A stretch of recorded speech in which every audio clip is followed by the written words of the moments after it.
dark out there. That is the Woodburn Historic House. We are coming to visit this place today. The Woodburn Historic House was originally built in 1830 by a Revolutionary War general and later the governor of South Carolina, a guy by the name of Charles Pinckney, who used it as a working plantation. He did that for several years and later sold it to the Adger family, who used it as a summer getaway.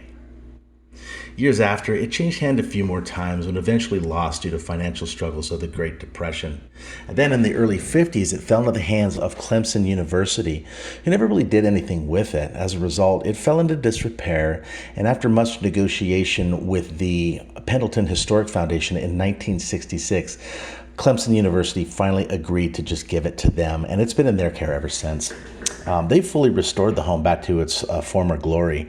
It's beautifully restored on the inside to its original condition. It looks like it did back in the 1830s. They did add a little bit of electricity to it, but basically it's the same as it was when it was first built. All the footage I was able to get of this was on the outside. Unfortunately, they don't allow any photography inside due to theft. From what we were told, it looks like in other historic places as well as this one, people would see photos of the items inside, post the items to eBay, sell them online, then come steal the item out of the house and deliver it to whoever bought it. So no pictures of the inside, but I did get some good stuff on the outside.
This was my favorite thing on this tour.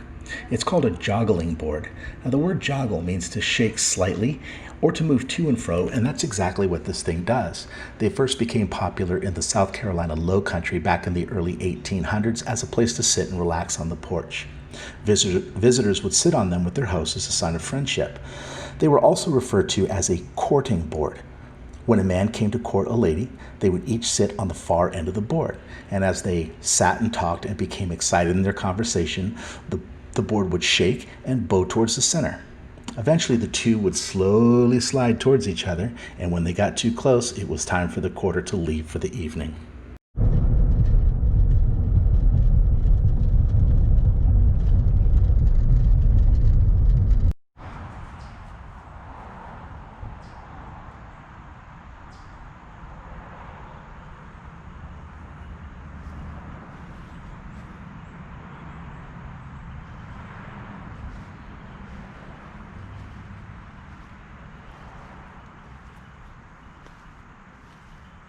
Everywhere I go, I see these little lizards. Everywhere. Look, there's another one like right around the corner. Look. Oh my God, they're so cute. Two of them. Hey, little guy. That one's running off.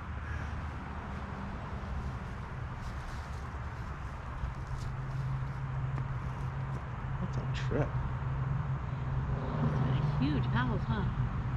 I mean, you could tell how tall it was. You can see the roof line up there on the chimney where it's dark down below and kind of angled. This had to be, well, there's one, two, at least 2 stories, and then the bottom story, 3 stories. It looks like it was a 4-story house. We'll have to look at pictures of it online.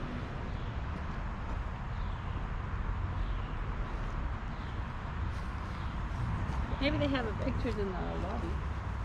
Okay, there's another one. Look at this. They're everywhere, these little lizards. Are they vicious? No.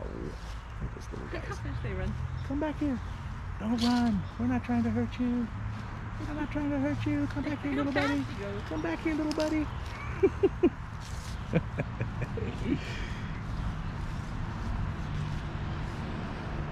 Wow, this is cool. I mean, it's not cool that it burned down, but it's kind of interesting to see. These columns go all the way down like that.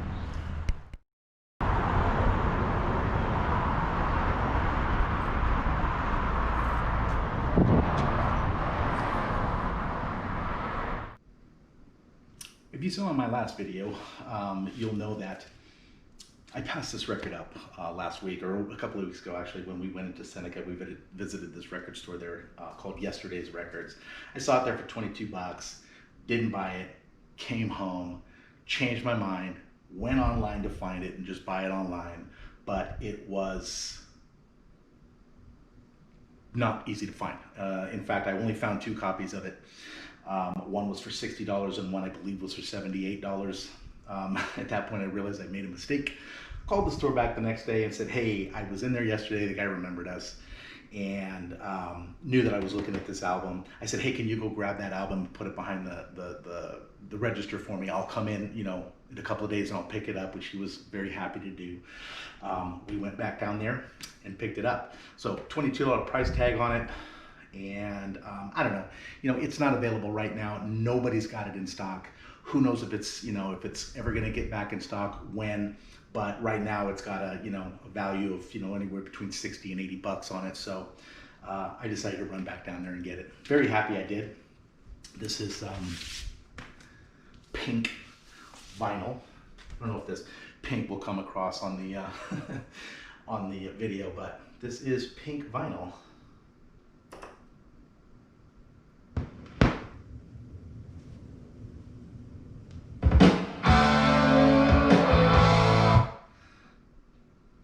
I can't play any more than that, otherwise I'll get flagged for copyright infringement. But I'm going to listen to that here in a minute, so I'll leave it on the player.